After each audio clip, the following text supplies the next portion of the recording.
Hello दोस्तों, welcome back to my YouTube channel. Guys, class 9th का English का paper करेंगे इस वीडियो में हम, जो कि आपके लैंग्वेज और लिटरेचर से रिलेटेड है, टर्म 2 का। तो देखिए किस तरीके से आपका पेपर है। तो सेक्शन ए में आता है आपका 10 मार्क्स का क्वेश्चन आएगा, रीडिंग सेक्शन। इसका मतलब ये है कि आपके पास एक पैसेज है, उस पैसेज को आपको देखना है, ध्यान से समझना है, रीडिंग करनी है और क्या करना है, फिर आपको सोल्यूशन करना है। तो सबसे पहले आपको करने का तरीका क्या है? सबसे पहला स्टेप जो है दोस्तों, सबसे पहले आप क्वेश्चन को रीडिंग करो। किसको रीडिंग करना है आपको? क्वेश्चंस को। बेटा तो क्वेश्चंस है, अगर आपने क्वेश्चन को रीडिंग कर लिया और 2 से 3 बार जब रीडिंग कर लोगे तो आपको क्वेश्चन में समझ में आएगा कि क्वेश्चन हमसे चाहता क्या है, क्वेश्चन पूछ क्या रहा है। उसके बाद क्या करना है आपको? अगर आपकी इंग्लिश ठीक है तो आप डायरेक्टली आंसर को सर्च कर सकते हो, ढूंढ सकते हो। अगर आप इंग्लिश में वीक है तो क्या कर सकते हो, जो इंपॉर्टेंट वर्ड है उसमें की वर्ड्स हैं, जो थोड़े से बड़े वर्ड्स हैं, वैसे वर्ड्स को आपको पैराग्राफ में सर्च करना है। तो देखो दिखाता हूँ मैं कैसे।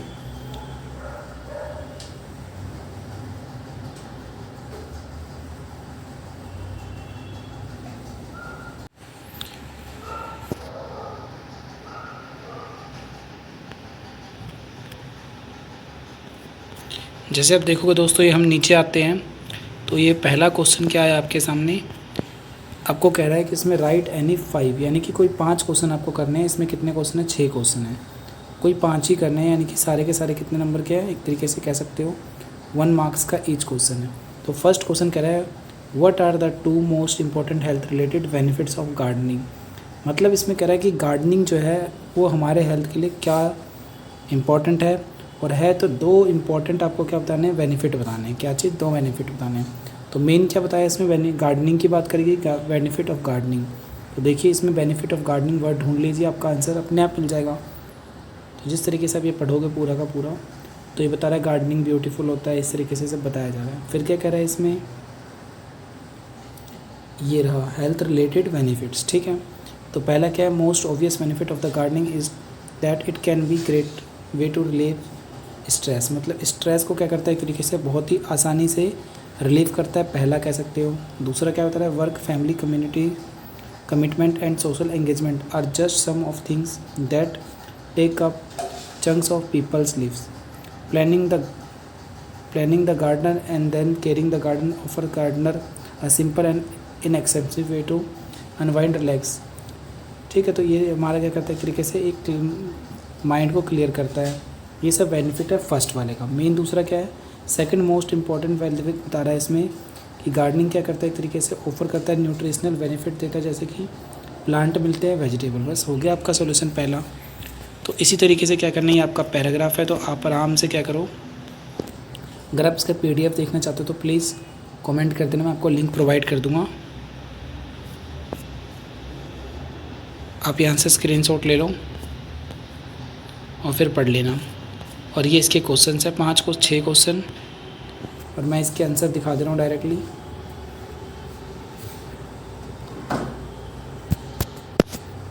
ये रहे गाइस इसके फर्स्ट सॉल्यूशन। फर्स्ट क्वेश्चन के सॉल्यूशन क्या है आपके? ये रहे। तो फर्स्ट का answer, second, third, fourth, fifth, इस तरीके से आपके पास ये सॉल्यूशन है सारे के सारे। तो आप क्या कर सकते हो, आराम से स्क्रीनशॉट ले लो और इनका आंसर आप आराम से नोट कर लो या प्रैक्टिस कर लो। ठीक है बेटा, फर्स्ट क्वेश्चन था ये आपका। सेकंड की बात करते हैं अब हम। सेकंड क्वेश्चन कह रहा है आपके पास क्या है, आपको एक टाइटल दे रखा है जो कि रिपोर्ट है किस चीज़ की? रोड ट्रैफिक क्राइसिस की। ठीक है, मतलब इंडिया में किस तरीके से, या अगर ये वर्ल्ड की बात करें तो जिस भी तरीके की बात कर रहे हैं, तो बता रहा है कि पर मिलियन एक साल में कितने कितने इंजर्ड होते हैं, कितने एक्सीडेंट होते हैं, क्या इंजरीज होती है, तो उसके बारे में आराम से एक्सप्लेन कर रखा है। देखिए ये रहा पैराग्राफ।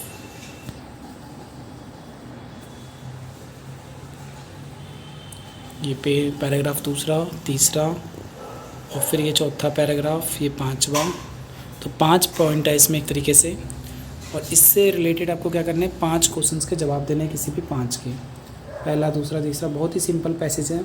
आपको सिर्फ इतना करना है कि आपको सिर्फ और सिर्फ वो वर्ड ढूंढना है, और वो वर्ड अगर किसी पैराग्राफ में आ रहा है तो थोड़ा सा कोशिश करना है अंडरस्टैंडिंग बढ़ाना।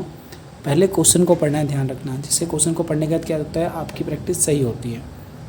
ठीक है बेटा, ये 2 पैसेज हो गए आपके। अब पढ़ते हैं आपका तीसरा क्वेश्चन, जो कि क्या है, राइटिंग सेक्शन और ग्रामर सेक्शन से है, 10 मार्क्स का क्वेश्चन है। अच्छा, इसके पहले आंसर दिखा दे रहा हूँ मैं आपको पैसेज नंबर 2 के। ये देखिए दोस्तों, पैसेज नंबर 2 के आपके सॉल्यूशन ये रहे। ये आंसर 2 है आपका। इसमें भी 6 क्वेश्चन थे, आपको कोई 5 क्वेश्चन करने हैं। चलते हैं थर्ड क्वेश्चन की तरफ।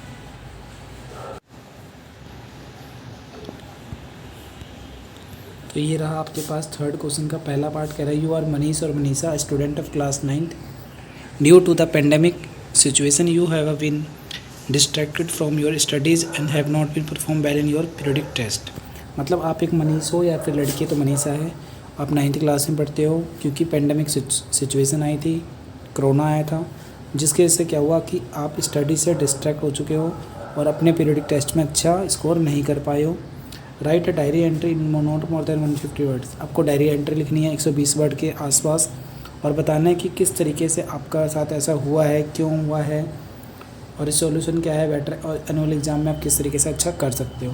सबसे पहले आपको क्या लिखना है, डेट लिखनी है। कैसे करते हैं देखो, फॉर्मेट से। इसमें आपको फॉर्मेट के नंबर भी मिलते हैं हर एक चीज़ के। तो सबसे पहले आप ये इस तरीके से बनाओगे, यहाँ पे लिखोगे अपनी डायरी का नाम, फिर यहाँ पे डेट लिख दो, फिर यहाँ पे डे लिख दो और उसके बाद अपना बताओ कि भाई मैं इस समय उठती हूँ, इस समय पढ़ती थी, ये मेरा टाइम था, इस तरह से हमारी पढ़ाई हुई पूरे साल में, इस तरह से हमने टेस्ट दिए। फिर क्या करोगे, इसके बाद आप बताओगे दूसरे पैराग्राफ में कि मैं एनुअल एग्ज़ाम के लिए इस तरीके से मैंने अपना टाइम टेबल फॉलो बनाया है, जिसे मैं फॉलो करना चाहता हूँ या चाहती हूँ, और आगे क्या होगा आपका रिजल्ट अच्छा बनेगा। ये फर्स्ट क्वेश्चन का आंसर है। सेकंड क्या होगा दोस्तों, डेवलप अ शॉर्ट स्टोरी। आपको एक शॉर्ट स्टोरी बनानी है। गिवन हिंट था, कह रहा है रंजीत है डैश इट्स एडिक्टेड टू मतलब मोबाइल फ़ोन। एक लड़का है जो क्या एडिक्टेड है किसी मोबाइल फ़ोन का, डज नॉट अटेंड ऑनलाइन का, और क्या करता है ऑनलाइन क्लास नहीं। तो इसमें बता देना कि मैं जैसे कि हम रंजीत हैं और हमारी एज ये है, मैं इस क्लास में पढ़ता हूँ, मैं ऐसा ऐसा हूँ। या फिर एक लड़का है इस तरह से है, वो एडिक्टेड है मोबाइल फ़ोन का, गेम में लगा रहता है हमेशा, इंस्टाग्राम चलाता है, रील्स बनाता है, ये सब, जिससे कि क्या होता है वो टाइम पे अपनी ऑनलाइन क्लासेस को नहीं ले पाता है और चुपके से क्या होता है सीक्रेटली अपने फ्रेंड के साथ ट्रिप पे चल जाता है, किसी को बताता भी नहीं है। और लॉकडाउन में भी ऐसे हुआ जिससे कि वो पढ़ नहीं पाया, फिर वो बहुत ज़्यादा स्टक हो गया, अकेले रहने लग गया। पेरेंट्स उसका बहुत टेंशन में रहने लग गए, उनको टेंशन होने लगी, फिर उन्होंने एफर्ट लगाया बहुत सारा, और फिर क्या उनको फ्यूचर में जा कर के अच्छा एक रिजल्ट मिला। इस तरीके से कहानी बना सकते हो। क्वेश्चन नंबर, चलो इसका मैं आंसर दिखा देता हूँ पहले आपको। देखो जो आपकी मार्किंग स्कीम आई है गाइस, उसमें आपका आंसर तो दे नहीं रखा, बस उसमें ये बता रखा है कि किस तरीके से आपको नंबर मिलेंगे। तो डायरी एंट्री में आपको फॉर्मेट बनाना है, उसके नंबर मिलेंगे, बातें जो लिखोगे वो मिलेगा, और आपका एक्सप्रेशन के नंबर मिलेंगे। ऐसी स्टोरी राइटिंग में आपको टाइटल लिखना पड़ेगा पहले, कंटेंट, फिर एक्यूरेसी, फ्लुएंसी किस तरह से बता रहे हो, ये सबकी इंग्लिश होती है। अब बात करते हैं क्वेश्चन नंबर 4 की दोस्तों, ठीक है। क्वेश्चन 4 में कह रहा है क्या आपके पास कि आपको एरर सेलेक्ट करना है और फिर उसका करेक्शन दो। जैसे कि एक रिकॉग्नाइज लिखा है इसमें, तो यहाँ पे रिकॉग्नाइज ना क्या क्या रिकॉग्नाइज्ड आएगा, और disease on its own right. तो डिसीज़ यानी जो जो गलतियाँ उसको ठीक करनी है। तो पहली लाइन में देख लो, ये पहले पूरा क्वेश्चन है इस तरीके से, इसकी क्या गलतियाँ हैं यहाँ मैं बताऊँगा और सॉल्यूशन यहाँ बताऊँगा, ठीक है दोस्तों।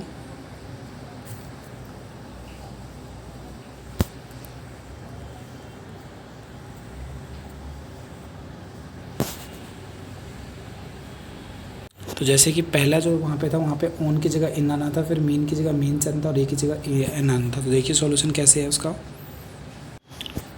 अ डिसीज इन, यानी जो फर्स्ट ये आपका लाइन बनेगा इसमें,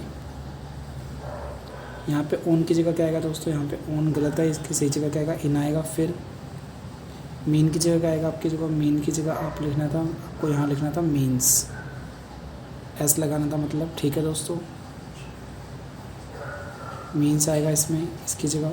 फिर क्या आएगा आपकी जगह, यहाँ पे आप कह सकते हो दोस्तों, ये जो ए है इसकी जगह क्या आएगा, एन आएगा, ठीक है। तो ये आपका सॉल्यूशन है। फिर कन्वर्सेशन हो रखा है, मतलब एक बच्चे में और उसके पापा के बीच में क्या हो रखा है, बातें हो रखी है, उन बातों को हमें क्या करना है, एक तरीके से पैसेज में कन्वर्ट करना है, ठीक है। फादर कहते हैं we have to pay the toll tax here, मतलब पापा कहते हैं कि हमें यहाँ पे टोल टैक्स पे करना पड़ेगा। सन कहता है what is toll tax, toll tax क्या होता है। फादर कहते हैं this is paid by the people for maintenance of road. तो father told his son that, तो इसका सोल्यूशन देखो दोस्तों क्या होगा, they have to pay the toll tax here, मतलब पहले में they have to pay toll tax here आएगा और दूसरे में क्या आएगा asked what toll tax was, what toll tax was, ये आपका दूसरे में आएगा। ठीक है दोस्तों, और ये है आपका लिटरेचर पोर्शन दोस्तों, आपको ध्यान से करना है क्योंकि ये बहुत ही बड़े मार्क्स लेके जाएगा। कोई 6 क्वेश्चन करने हैं आपको, 20 नंबर का है। इसका मतलब यहाँ पे क्या करना पड़ेगा, देखो मैं फुल दिखाता हूँ आपको।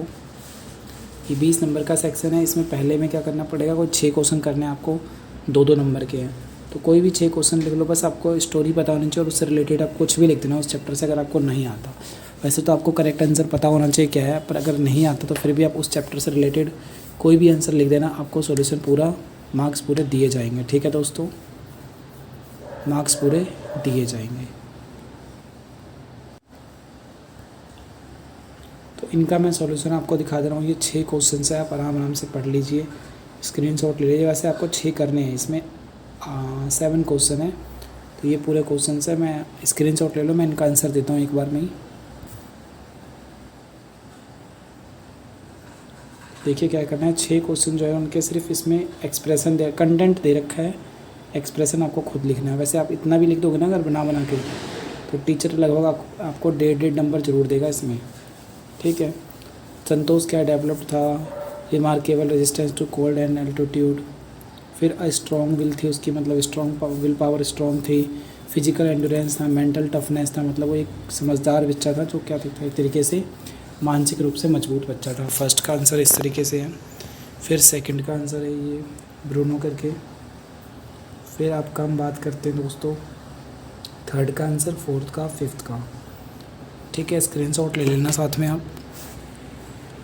देन बात करें गाइस 6 का, 7 का आंसर। ठीक है, ये आपका पूरा पेपर है दोस्तों। तो वीडियो कैसी लगी है कमेंट सेक्शन में ज़रूर बताना। अच्छा, अभी इसमें 7th क्वेश्चन और करेंगे। तो ये क्वेश्चन आपके पास 4-4 नंबर के कोई 2 क्वेश्चन करने हैं, 4-4 नंबर के कोई 2 क्वेश्चन करने हैं, बड़े क्वेश्चन हैं। तो ये क्वेश्चन से पूरे स्क्रीनशॉट ले लो आराम से बैठ के, और मैं इसका सॉल्यूशन आपको देते रहूँ, वहाँ से आप नोट कर लेना। क्वेश्चन नंबर 7 में फर्स्ट का आंसर ये है, क्योंकि 4 मार्क्स 4 मार्क्स का गाइस, तो इसका आंसर आपको बड़ा लिखना पड़ेगा। वैसे आप इतने पॉइंट्स भी याद करते हो तो बहुत बड़ी बात है, आप आराम से नोट कर सकते हो उसको ध्यान से। ठीक है, 7th क्वेश्चन हो गया। 7th का सेकंड जो क्वेश्चन है, 2 क्वेश्चन थे और 3 क्वेश्चन थे, तो उसमें सेकंड क्वेश्चन का आंसर ये रहा। आराम से पढ़ लो आप। कह रहे narrator classmates in the new school help in many ways with text book, मतलब नए स्कूल में क्या हुआ, जो नैरेटर जो यानी कि जो राइटर है उसका जो क्लासमेट था उसने बहुत सारी हेल्प करी, उसको टेक्स्ट बुक प्रोवाइड कराया, क्लोथ्स दिए, अदर यूजफुल थिंग्स दिए, और उसको कहाँ पे बुलाया, उसको अपने घर पे बुलाया। Student so genuine outpouring for concern, मतलब इस तरीके से पूरा का पूरा चैप्टर है, जो कि इसमें पूरा का पूरा एक्सप्लेन किया गया किस तरीके से उसके फ्रेंड्स ने उसकी हेल्प करी और कैसा उसका दिन रहा। फिर जो क्वेश्चन नंबर आपका 3rd था उसका डिटेल सॉल्यूशन है यहाँ पे पॉइंट्स में, आप इतना भी लिख देना, पूरे नंबर मिलेंगे आपको। तो दोस्तों कैसे लगा ये वीडियो आपको, वीडियो को लाइक करके बताइए, अच्छा लगे तो लाइक करना, चैनल पे नए हैं तो चैनल को सब्सक्राइब कर लेना दोस्तों। ठीक है, ऑल द बेस्ट आपके एग्ज़ाम के लिए गाइस। इस वीडियो को शेयर कीजिए अपने दोस्तों के साथ। अगर चैनल पे नहीं है तो चैनल को सब्सक्राइब करना, बेल आइकन के बटन को दबा लेना। थैंक यू दोस्तों।